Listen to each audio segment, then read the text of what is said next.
Chapter 1. The Discovery. Sean Downs had always believed that most problems could be solved by showing up.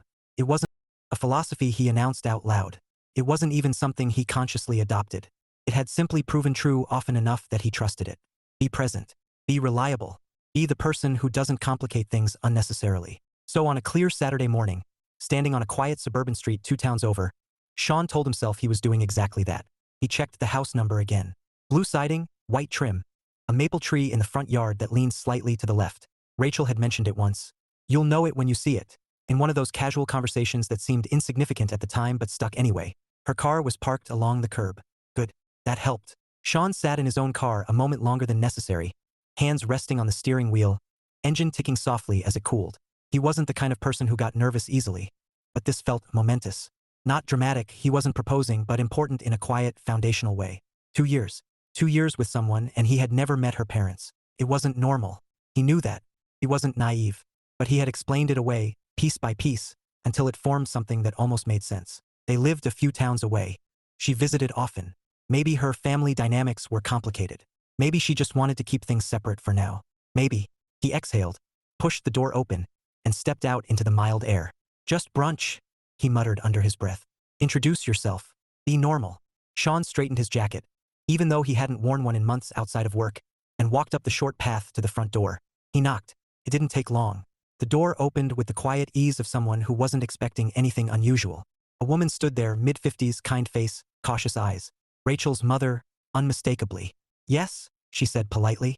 Sean smiled, the practiced kind he used in meetings when introducing himself to new clients. Hi, I'm Sean. There was a beat, just long enough to feel something shift out of alignment. I'm sorry, she said, tilting her head slightly. Sean who? It wasn't confusion laced with recognition. It was just confusion. Sean blinked once. His mind, usually quick to smooth over awkward moments, came up blank. Sean Downs, he said more slowly now. He paused, recalibrating. This wasn't how this was supposed to go. She was supposed to say, oh Sean, Rachel's told us so much about you. Come in, come in. Instead, she was studying him like a stranger. Is Rachel home? He asked, defaulting to the simplest path forward.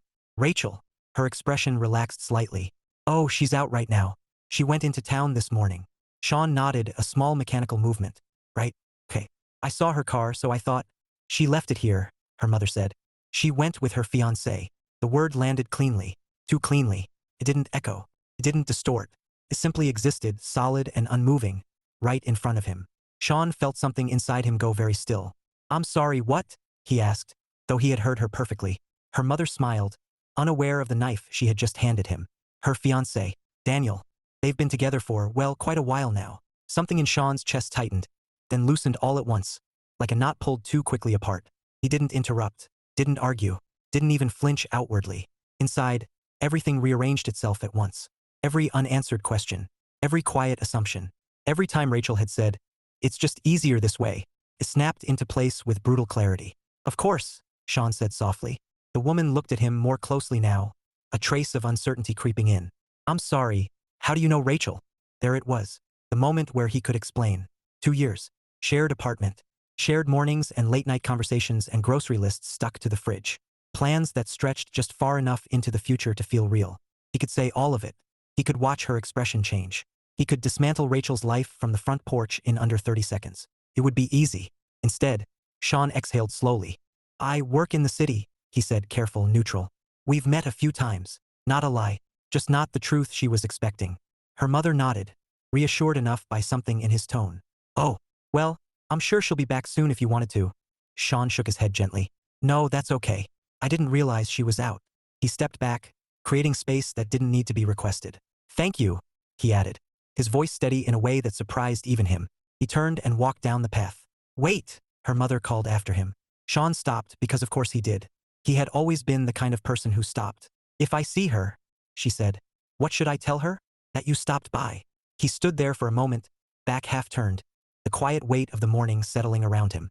This was the last thread, the final choice. He could disappear, let Rachel build whatever story she wanted, pretend none of this had ever existed, or he could leave something undeniable behind. Sean looked over his shoulder. Yeah, he said after a beat. Tell her Sean came by. Her mother waited, penning the name into memory with polite attention. And? She prompted gently. Sean held her gaze for just a second. Not long enough to make her uncomfortable, but long enough to feel something close. She's going to need to find a new place to live. The words didn't waver. They didn't rise or fall. They simply were. Her mouth opened slightly, surprise breaking through the pleasant composure she had worn since answering the door. But Sean was already turning away. He walked back to his car with the same measured pace he had used to approach the house. Each step deliberate, each breath controlled. He didn't rush. He didn't look back. Because for the first time in a long while, showing up had given him an answer he couldn't negotiate, soften, or ignore. And for once, walking away felt like the only honest thing left to do. Chapter 2, The Aftermath. Sean didn't remember most of the drive back. He remembered the first few turns, careful, deliberate, hyper-aware of everything around him. The stop sign at the end of the street. The slow merge onto the main road. A pedestrian crossing too leisurely for his liking. But somewhere in the miles between the suburbs and the city, his attention became more conceptual than literal. He drove the way he handled problems, steadily, predictably, without spectacle. Which was why the quiet in his head felt so unnatural. Not chaos, not anger, just absence. By the time he pulled into his building's parking garage, the world had resumed its usual pace around him. Car honked somewhere above ground. Tires hummed against concrete. Someone laughed, echoing faintly through the open levels. Sean turned off the engine and sat there for a moment. 2 years. He let the number exist as a fact, not a feeling. Then he reached for his phone. No messages. That somehow made it worse. He locked the car and walked toward the elevator. His reflection in the polished metal doors looking exactly as it had that morning. Same shirt. Same neutral expression. Same man who had woken up believing his life was intact. The elevator dinged softly, and he stepped inside. "Morning," a neighbor said as she joined him. "Morning," Sean replied automatically. Short exchange. Normal tone. No indication that anything noteworthy had happened. If not for the single, precise crack running through everything, it would have been just another Saturday. He opened his apartment door and stepped into stillness. No television murmuring. No faint music drifting from the bedroom. No Rachel. For the first time, the silence felt different. Sean stepped inside, set his keys down in their usual place, and closed the door behind him. He stood there, looking at a space that had been shared for so long it had stopped feeling like his. Now it looked like something else entirely. A borrowed life. He exhaled, slow and steady. "Okay," he said into the empty room, his voice sounding oddly grounded. No dramatic pacing. No immediate anger. Just process. Sean walked into the kitchen and opened the fridge. It was still half full of things Rachel had insisted on buying. Fresh herbs she rarely used. Almond milk he didn't drink. Containers labeled with intentions that were never fulfilled. He stared at it for a moment, then closed the door. Not yet. Instead, he went to the bedroom. The bed was made, not neatly, but in the casual way Rachel always left it. Pillows askew. Blanket pulled halfway up. He sat on the edge, hands resting on his knees, and finally let himself think it through without interruption. Not disbelief. That had already passed. Not even betrayal exactly. It was sharper than that. Precision without warning. He leaned forward, rubbing his hands together once before letting them fall. "She had a fiancé," he said out loud, just to hear the words exist in his space. It didn't sound more real, just more final. His phone buzzed suddenly in his pocket. Sean pulled it out. "Rachel, of course." He stared at her name for 2 beats before answering. "Hey," he said. No accusation, no tension, just the same voice he had used countless times before. "Hey," Rachel replied, her tone light, familiar. "I'm heading back soon. Did you—" "Don't," Sean said, not harshly, but firmly enough to stop her. There was a small pause. "Don't what?" she asked, a faint laugh in her voice. "What's going on?" Sean closed his eyes briefly. "Your mom says hi." Silence. Not confusion. Recognition. Came through the line like a pressure shift. "You what?" she said slowly. "I stopped by this morning," Sean continued, still calm, still controlled. "I thought I'd introduce myself. Maybe take them to brunch." He wasn't trying to sound composed. He just was. "You went to my parents' house?" Rachel's voice rose slightly, edges appearing. "Sean, why would you—" "With your fiancé?" he asked. He didn't raise his voice. He didn't need to. The sentence didn't even sound like a question.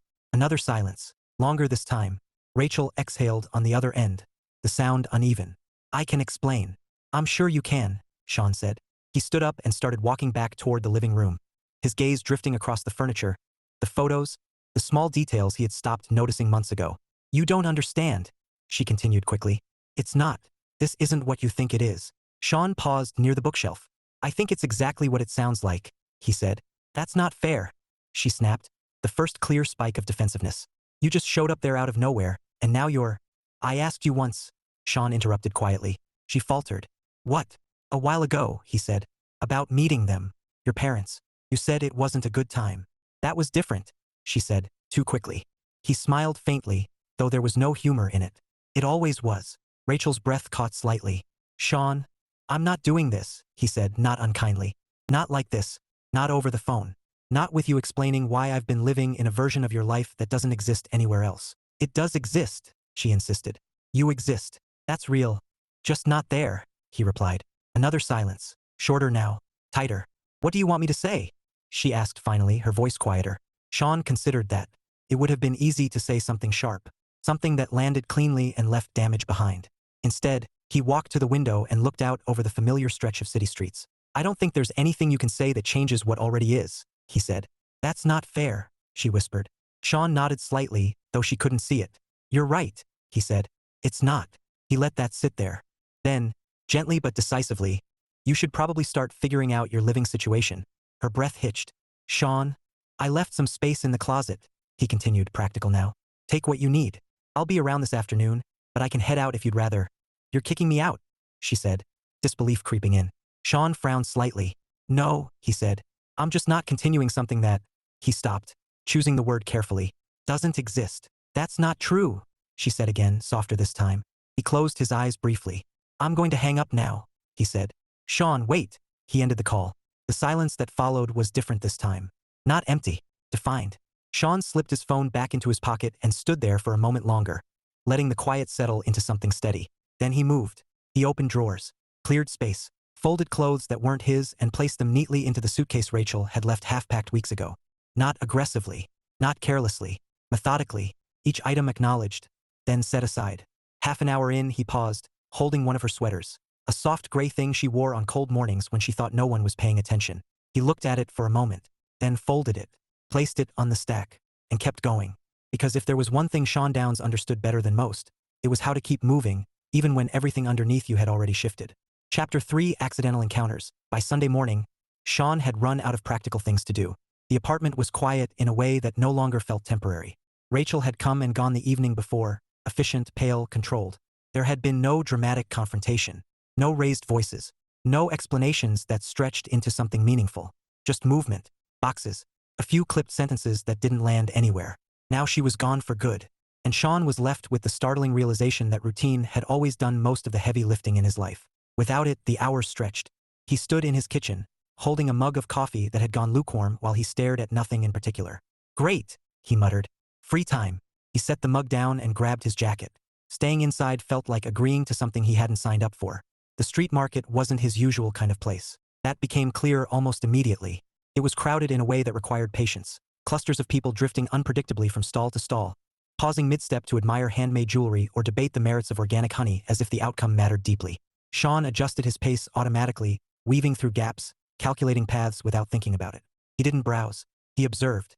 There was a rhythm to it, though, a kind of contained chaos. Conversations overlapping, vendors calling out casually, music playing somewhere distant but persistent. It wasn't unpleasant, just unfamiliar. He stopped near a coffee stand mostly because the line was short, not because he particularly needed another coffee. Black, he said when it was his turn. The barista nodded, efficient, and handed it over within seconds. Sean stepped aside, taking a cautious sip. Hot, strong, acceptable. He turned, intending to move away from the growing cluster of people around the stand, and walked directly into someone. It happened fast, too fast to correct. The impact wasn't dramatic, but it was enough. Coffee sloshed, paper bag crumpled. Seriously? A voice snapped. Sean pulled back immediately. I'm sorry. The woman in front of him was quickly assessing the damage. Coffee had splashed onto the lid of her cup, threatening but not quite spilling over. The paper bag in her hand had taken the worst of it, one corner darkened and sagging. She looked up at him. Not angry exactly, but very close. That was impressive, she said flatly. You managed to hit both targets. Sean blinked once. I can fix that. Can you? She asked, lifting the bag slightly. Because unless you've got a fresh pastry hidden somewhere, I'm not seeing a quick solution.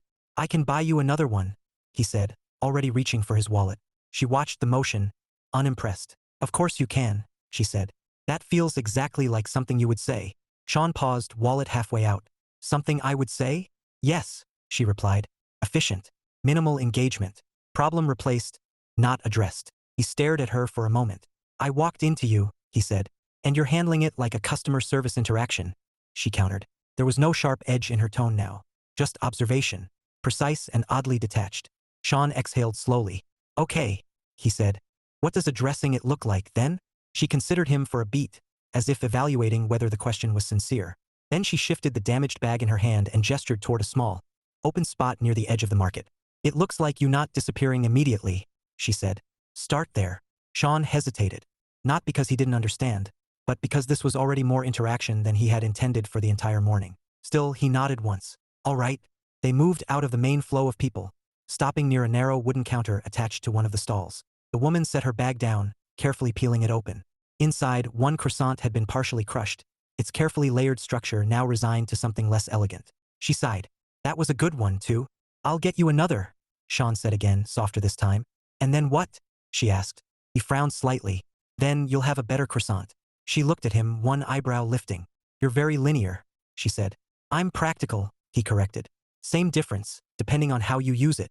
Sean let out a short breath that might have been the beginning of a laugh. This is a lot for a pastry incident. It's not about the pastry, she said.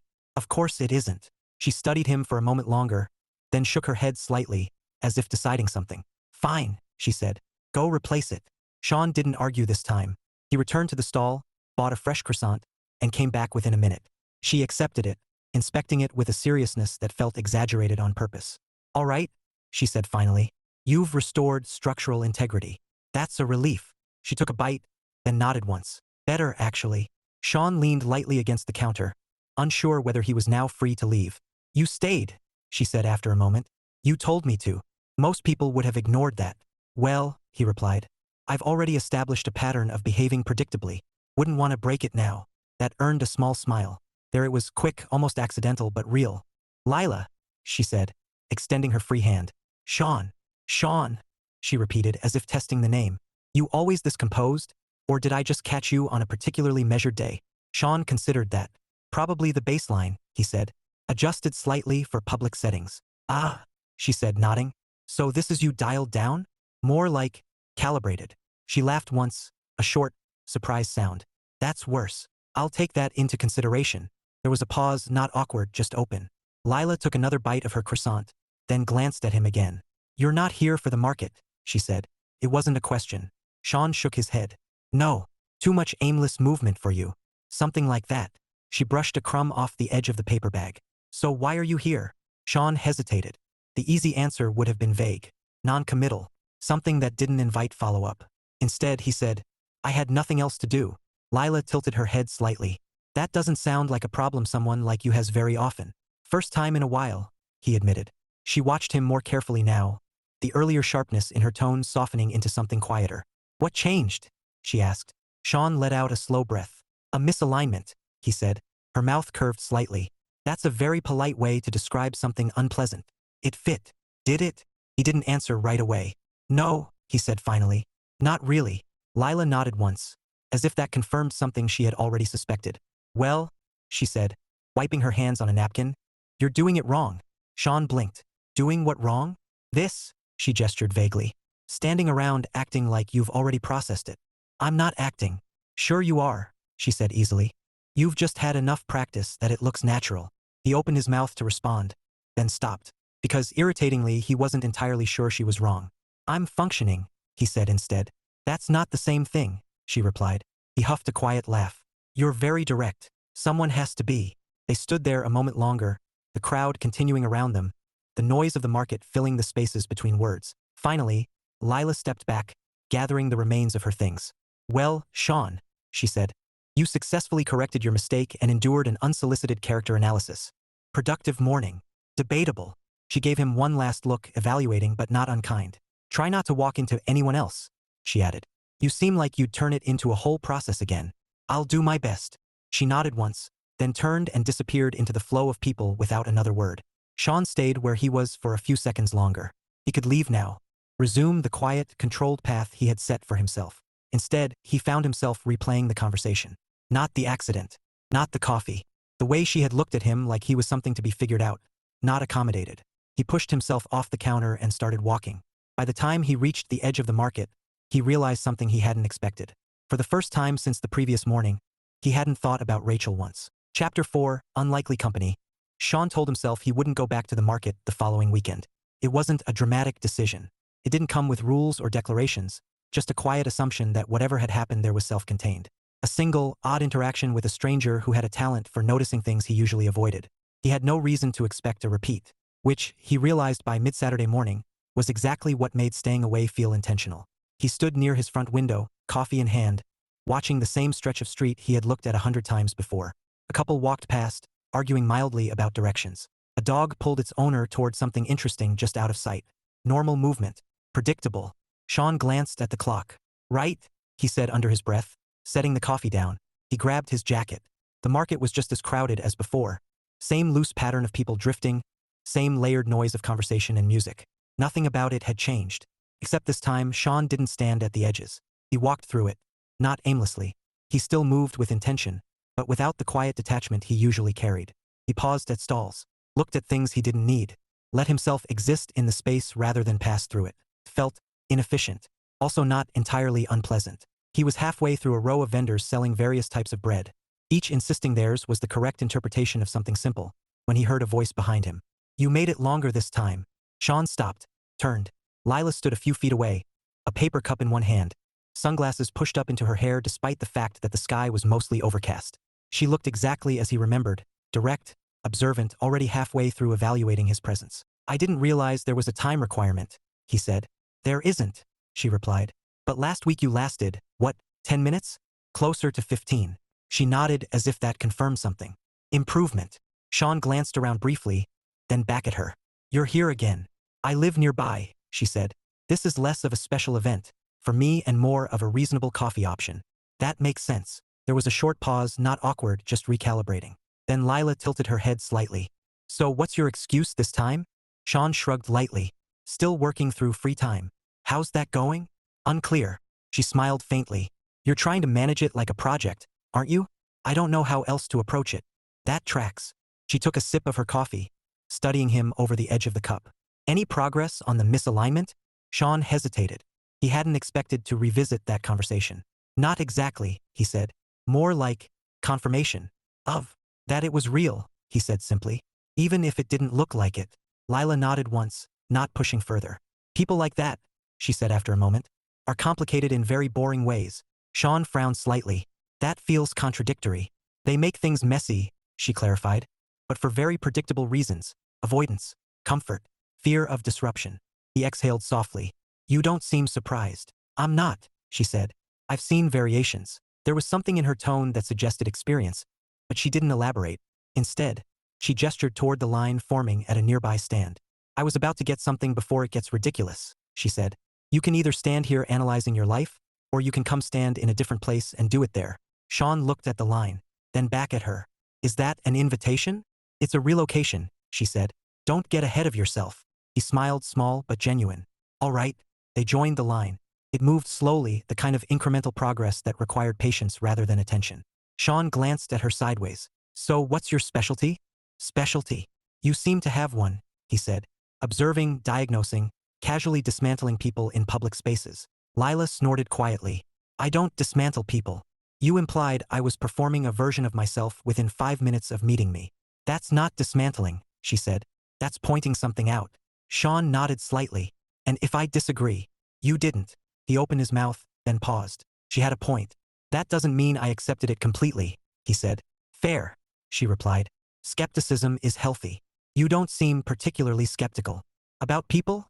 She said, raising an eyebrow. I'm extremely skeptical. That's not the impression you give. That's because I wait for confirmation, she said. Then I decide. Sean folded his arms loosely. Efficient. There it is again, she said with a hint of amusement. You really like that word. It describes things accurately. It reduces them, she countered. Not everything needs to be streamlined. The line moved forward. Sean stepped with it automatically. Some things benefit from clarity, he said. And some things lose meaning when you force them into it, she replied. He considered that. You're not very forgiving of my approach.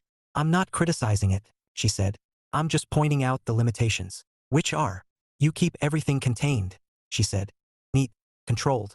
No loose ends. That's not a flaw, he said. It becomes one when something doesn't fit, she replied. He didn't respond immediately. The line moved again. They were close to the front now. You talk like this with everyone? He asked. Only the ones who walk into me, she said lightly. Good to know there are entry requirements. It helps narrow the field. They reached the counter. Lila ordered first, something involving too many variables for Sean to keep track of. He went with coffee again, consistent if nothing else. They stepped aside, waiting. For a moment, neither of them spoke. Then Lila glanced at him again, more casually this time. You didn't ask for my number last week, she said. It wasn't accusatory, just observational. Sean shrugged slightly. It didn't seem like that kind of interaction. And this one, he looked at her. There was no pressure in the question. No expectation. Just curiosity. I'm not sure yet, he said honestly. She nodded once. That's fair. Their drinks arrived. She picked hers up, then hesitated for a brief second before speaking again. You keep showing up in the same place, she said. Statistically, that leads to repetition. Are you suggesting a pattern?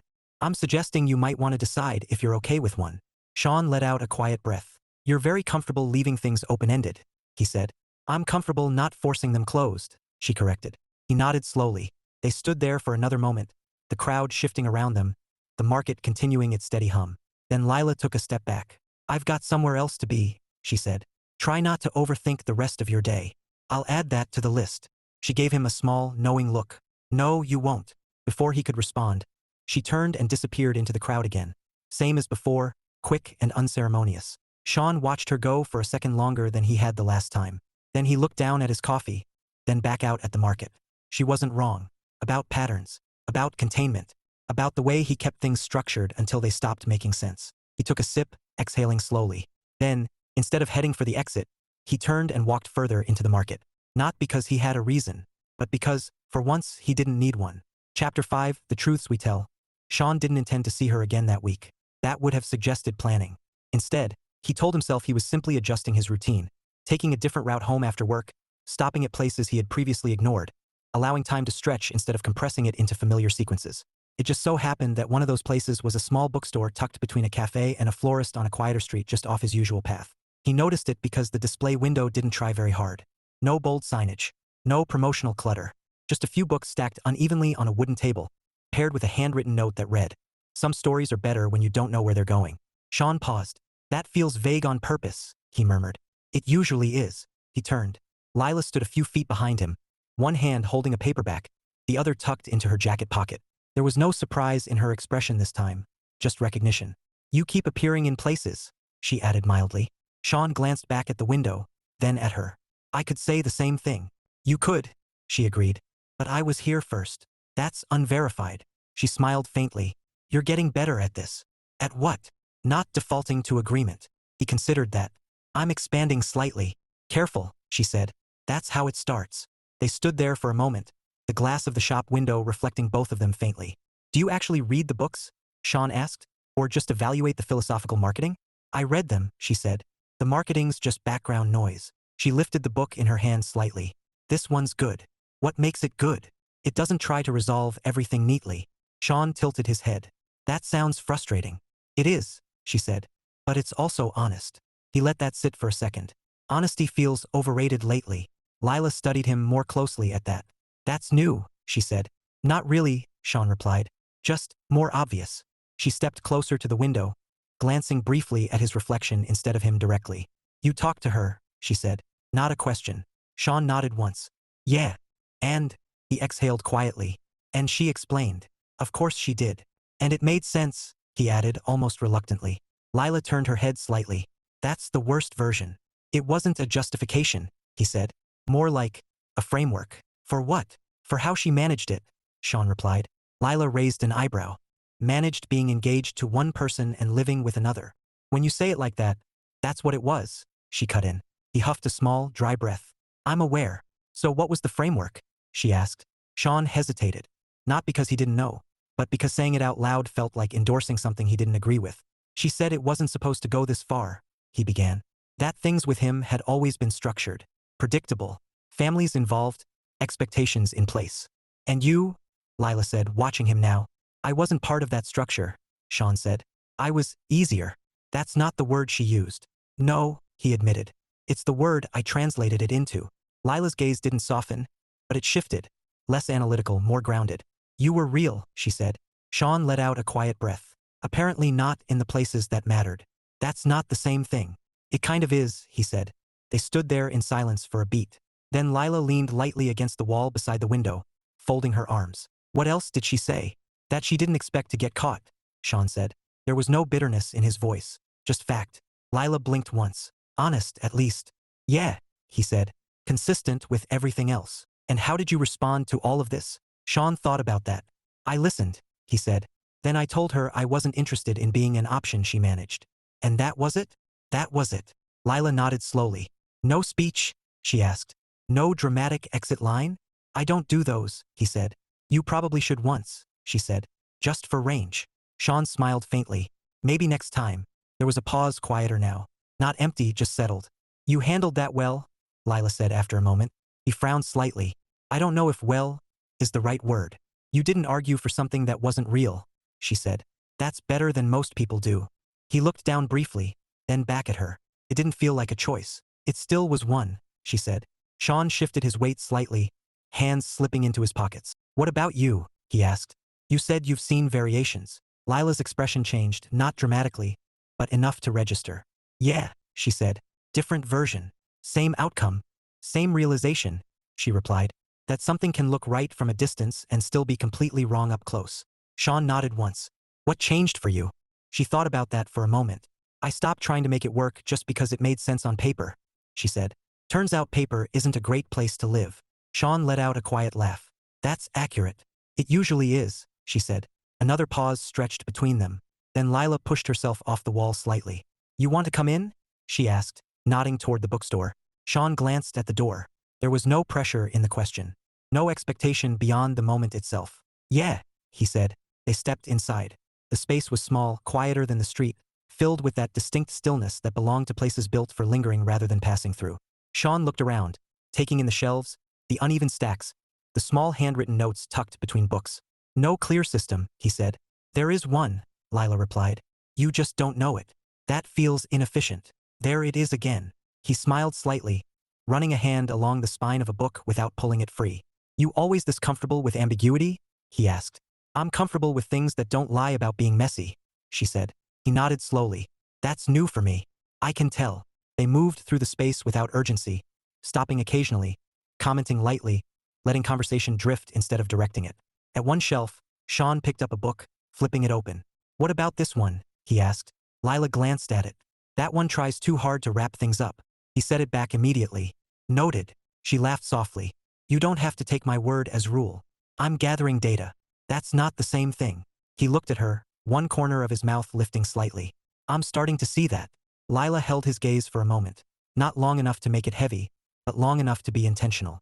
Good, she said. There was something in the way she said it that didn't feel like observation anymore. More like acknowledgement. Sean looked back down at the shelves, but his attention had shifted. Not to the books, to the fact that this, whatever this was, felt different. Not structured. Not predefined. Just present. And for the first time in a long time, that didn't make him uneasy. Chapter 6, almost something. For the first time in years, Sean didn't try to define what he was doing. That realization came to him late Wednesday evening, halfway through a walk he hadn't planned. He had left his apartment without a destination, turned corners without purpose, and ended up 6 blocks away from anything familiar. There was no goal attached to the movement, no task waiting at the end, just momentum. He stopped at a corner, glancing up at a street sign he didn't recognize, and let out a small breath that almost felt like a laugh. All right, he said quietly. This is new. Getting lost. Sean turned. Lila stood across the street, a tote bag slung over her shoulder, watching him like she'd been there longer than he had realized. Apparently, he said. She crossed toward him, the traffic light shifting without either of them acknowledging it directly. You look less structured, she added as she approached. That feels like a polite way of saying disoriented. It's not, she said. Disoriented looks different. Worse. Messier, she said simply. Sean nodded. I'll take that as progress then. Depends on what you're progressing toward. He tilted his head slightly. You always need a direction. I need awareness of one, she corrected. Even if it changes. Sean glanced down the street, then back at her. I didn't know you came through here. I don't, she said. Not usually. There was a small pause, long enough to acknowledge coincidence, not long enough to question it. Then Lila shifted her weight slightly. You want to get dinner?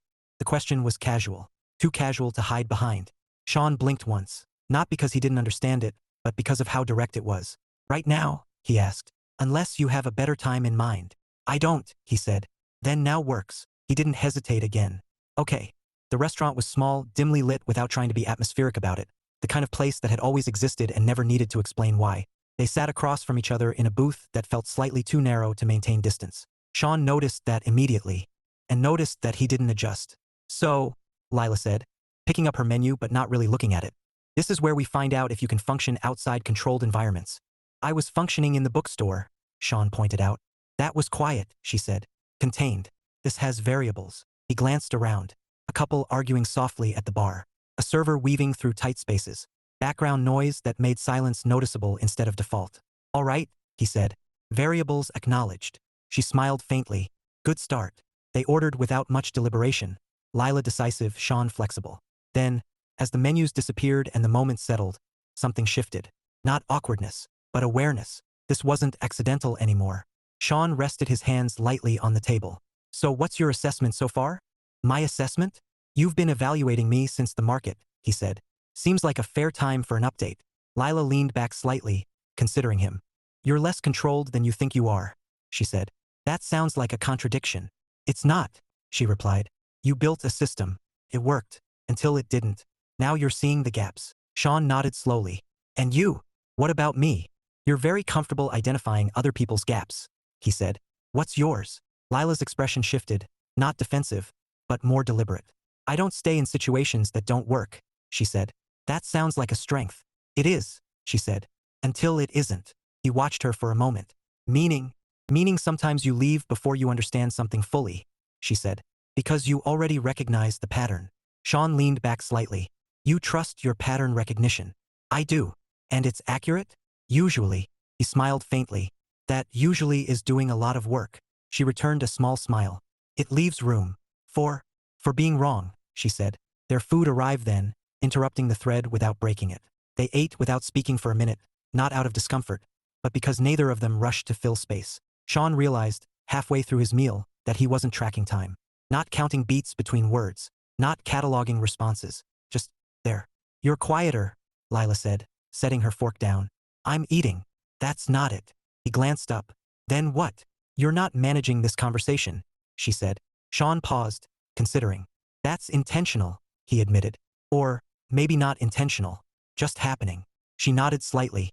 I can tell. There was no judgment in it. Just observation. And something else he hadn't named yet. Does that bother you? He asked. No, she said. It makes you easier to be around.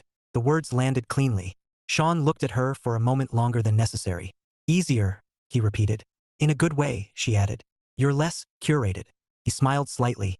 That might be the nicest way anyone said that to me. It wasn't meant as a compliment. I know. They finished eating slowly, conversation weaving in and out without effort. It wasn't constant. It didn't need to be. When they stepped back out onto the street, the air had cooled. The city settling into that in-between state where the night hadn't fully taken over, but the day was clearly done. Sean walked beside her without asking where they were going. Eventually, Lila stopped. This is me, she said, nodding toward a building behind her. Sean glanced up, then back at her.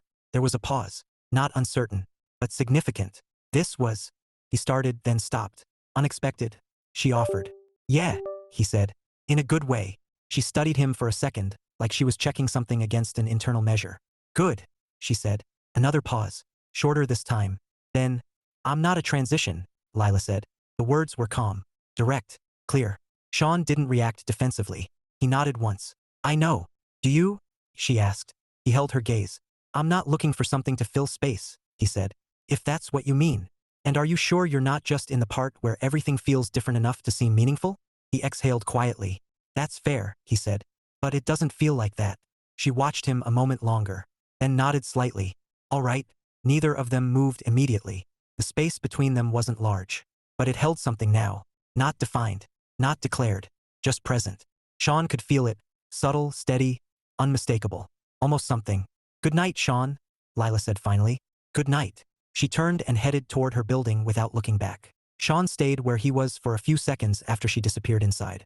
Then he let out a slow breath, running a hand briefly over the back of his neck. Almost, he said under his breath. Not a disappointment, not a mischance, just a recognition. He turned and started walking. And this time, the movement didn't feel like distraction. Felt like direction. Chapter 7, The Choice. Sean didn't expect to see Rachel again. Not because he thought she would disappear entirely, but because he assumed whatever remained between them had already ended in the only way that mattered. Clear. Final. Without negotiation. So when his phone lit up with her name late Thursday afternoon, he let it ring once, twice, then answered. "Hey," he said. There was a brief pause on the other end, like she hadn't expected him to pick up. "Hi," Rachel replied, her voice quieter than he remembered. "Do you have a minute?" Sean leaned back in his chair, glancing absently at the half-finished work on his laptop. "Yeah." Another pause. "I know you probably don't want to talk to me," she began. "That's not true," he said. "I just don't expect anything different from what we already know." Rachel exhaled softly. "I'm not calling to change what happened." "That's good," he said. "Because you can't." "I know." There it was again, that clarity. No deflection, no attempt to soften reality into something manageable. It made the conversation easier, and somehow more difficult. She hesitated. "I wanted to explain something properly. Not in pieces. Not in reaction." Sean didn't respond immediately. Then, "Go ahead." There was a slight shift in her breathing, like she'd been holding the words back. "I didn't plan it," she said. "Not with you. Not the way it ended up." Sean closed his eyes briefly, letting the sentence land without interruption. "You were different," she continued. "Not complicated. Not demanding. You made everything feel simple." "Simple," he repeated. "I mean that in a good way," she added quickly. "I understand what you meant the first time." She went quiet for a second, then pressed on. "With Daniel," she said, "everything was already decided. Families, expectations, timelines. It was like stepping into something that had already been built." "And with me?" Sean asked. "You felt like a choice," she said. The words hung there, clean, honest, sharp in their own way. Sean opened his eyes and looked out the window of his office, watching people move along the sidewalk below. "And you didn't want to choose," he said. "I didn't know how to," she admitted. That at least rang true. "For a while," she continued, "I thought I could keep both parts separate, that it didn't have to collide." Sean let out a quiet breath through his nose. "Things tend to do that," he said. "I know," she replied. "I just didn't think it would happen like that." "Like me showing up at your parents' house?" "Yeah." There was no defensiveness this time, just acknowledgement. "I didn't mean to hurt you," she added softer now. Sean sat with that, not rejecting it, not accepting it as an excuse, just letting it exist. "I believe you," he said. Rachel seemed surprised by that. "You do?" "Yeah," Sean replied. "I don't think you set out to hurt anyone. I think you just didn't stop yourself." Silence. Then, quietly, "That sounds worse when you say it out loud." "It is," he said. Another pause, heavier now. "I've been thinking about it," she said. "About everything. And I keep coming back to the same thing." "What's that?" "That I lost something real because I was afraid of breaking something structured." Sean nodded slightly. "That makes sense. I don't expect you to forgive me," she added quickly, "or to reconsider anything. I just needed you to know I see it differently now." Sean leaned forward, resting his elbows on his desk. "That's good," he said. "For you." "For me," she repeated. There was something else she wanted to say, he could hear it hovering. "Sean," she started, then stopped.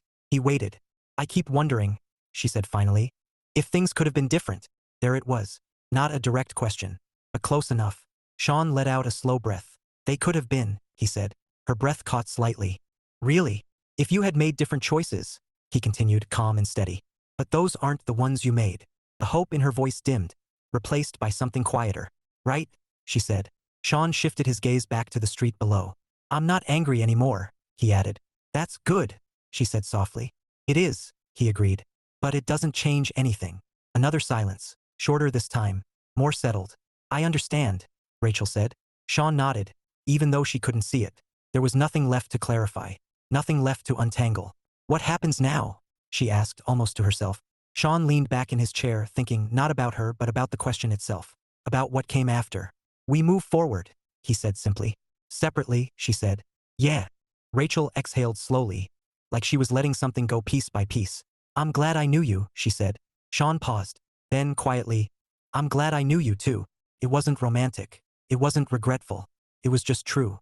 "Take care, Sean." "You too, Rachel." The line went dead. Sean lowered the phone, setting it down gently on his desk. He sat there for a moment, letting the quiet fill in around the conversation. No sharp edges. No unfinished tension. Just space. He stood, grabbing his jacket almost without thinking, and headed out of his office before he could overanalyze the decision. He didn't plan where he was going. But this time it didn't feel like drifting. It felt like intent without pressure. By the time he reached Lila Street, he noticed. Paused on the corner.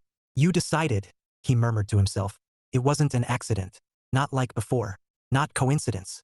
He crossed the street, stepping onto the familiar stretch of sidewalk, eyes scanning without urgency. And then, there you are. He turned.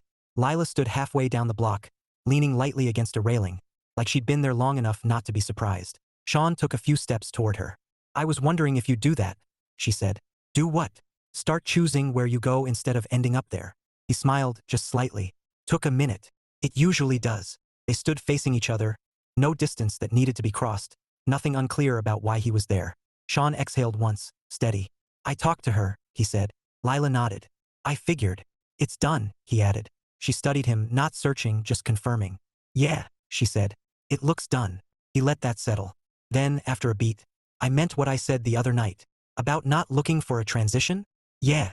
She crossed her arms loosely, not guarded, just grounded. And do you still mean it now? She asked. Sean didn't hesitate. Yes. Lila held his gaze for a moment longer, then nodded once. Okay. Not excitement. Not hesitation. Just acceptance. What now? Sean asked, a small echo of Rachel's question but different. Lila's mouth curved slightly. Now, she said. You stop asking for a defined outcome every 5 minutes. He huffed a quiet laugh. Working on that. Good, she replied. There was a brief silence, not empty, just open. Then, you want to go for a walk? She asked. Sean glanced down the street, then back at her. Yeah, he said. They fell into step beside each other without another word. No plan, no mapped direction, just movement. And this time, it wasn't about leaving something behind. It was about choosing what came next. Chapter 8, The Forward Step. Walking with Lila felt different from everything that had come before it. Not because there was something dramatic happening, there wasn't. No sudden declarations. No shift in tone that demanded attention. Just the steady rhythm of two people moving in the same direction without needing to define why. Sean noticed it almost immediately. He wasn't anticipating the next thing. He wasn't measuring the conversation. He wasn't filling silence out of habit. They walked for a while without speaking, hands brushing occasionally as the sidewalk narrowed, neither of them adjusting too quickly to avoid it. Eventually, Lila glanced sideways at him. You're thinking, she said. Sean smiled faintly. I usually am. Not like this, she replied. He nodded, acknowledging the distinction. Fair. What is it? She asked. He took a breath, not because he didn't know the answer, but because he wanted to say it correctly. This feels different, he said. That's not very specific. I know, he said. I'm working on that. She slowed slightly, giving him space to catch up with his own thought. Different how? She asked. Sean looked ahead, watching a couple argue quietly at a crosswalk before stepping into the street anyway. I don't feel like I need to understand it immediately, he said, or define it, or make sure it fits into something that already makes sense. Lila let that sit for a moment. Good, she said. He glanced at her. That's it, she replied. Why would you rush to complicate something that's working as it is? Sean huffed a quiet laugh. That sounds like something you think I'm going to do. It sounds like something you've done before. Fair. They continued walking, turning a corner without discussing it. The city shifted around them. Less crowded, quieter streets, softer light settling in as the evening stretched further along. Can I ask you something? Sean said after a moment. You usually do. He smiled. True. She looked at him, waiting. Why did you stop me that first day? He asked. At the market. Lila raised an eyebrow slightly. Because you walked into me. Not that part, he said. After. You could have taken the replacement croissant and left. She considered that. I didn't think you would learn anything from that, she said. Learn what? That not everything ends when you fix the immediate problem, she replied. Sometimes you have to stay in the moment longer than you're comfortable with. Sean nodded slowly. You decided that pretty quickly. I decide most things quickly, she said. The question is whether I stay with them. And this? He asked. She glanced at him again, more carefully this time. This? She repeated. He gestured vaguely between them. This. Lila didn't answer right away. Instead, she stopped walking. Sean slowed, turning toward her. The street around them was quiet enough that the pause didn't feel exposed, just intentional. I didn't decide this quickly, she said. That caught him off guard. He hadn't expected that answer. You didn't? He asked. No, she said simply. I decided you were interesting quickly. That's different. Sean let out a small breath, somewhere between amusement and surprise. I'm not sure how to interpret that. You don't need to, she replied. That's kind of the point. He nodded, accepting that. There was a moment, brief, steady, where neither of them looked away. Not pressure, not uncertainty, just recognition. I like this, Sean said finally, quieter now. Good, Lila replied. I mean it, he added. I like not knowing exactly what it is yet. I like that it's not built on something that already existed before it started. She studied him for a second longer. You're not trying to recreate anything, she said. No, he replied. I think that's the difference. Lila's expression softened, not visibly enough to change her demeanor, but enough that he noticed. That matters, she said. Sean nodded once. Yeah. Silence settled again, but it didn't need to be broken. After a few seconds, Lila shifted her stance slightly. So what does that look like for you? She asked. Sean tilted his head. What? Moving forward, she said. You said that's what you were doing. What does it actually mean? It was the kind of question he would have answered quickly before. Now he took his time. Not defaulting, he said slowly. Not assuming something works just because it's familiar or easy to manage. And paying attention, he added, to what's actually happening. Not what I think should be happening. Lila nodded. That's a good start. He smiled faintly. It doesn't sound complete. It's not, she said. But it doesn't need to be yet. Sean let out a quiet breath. I'm getting used to that. Good, she said again. There it was, that word she used when something aligned with her internal measure. Sean was starting to understand what it meant. They started walking again, slower this time, not because they were tired, but because there was no urgency to reach anything. Are you always this patient with people? He asked after a moment. No, she replied immediately. That's reassuring. She glanced at him. You're not getting patience. You're getting time. He considered that.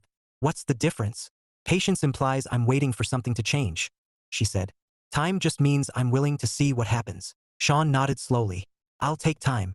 That's the right choice. They reached another intersection, pausing as traffic moved past. Sean looked at her, then at the street ahead. Where are we going? He asked. Lila followed his gaze, then shrugged lightly. We'll figure it out. He smiled, not because it was uncertain, but because it wasn't. All right, he said. The light changed. They stepped forward at the same time, moving with the flow of everything around them without losing their own direction. And for the first time in a long time, Sean didn't feel like he was catching up to his life or trying to hold it together. He was just in it, not fixed, not finished, but moving, and that, he realized, was enough.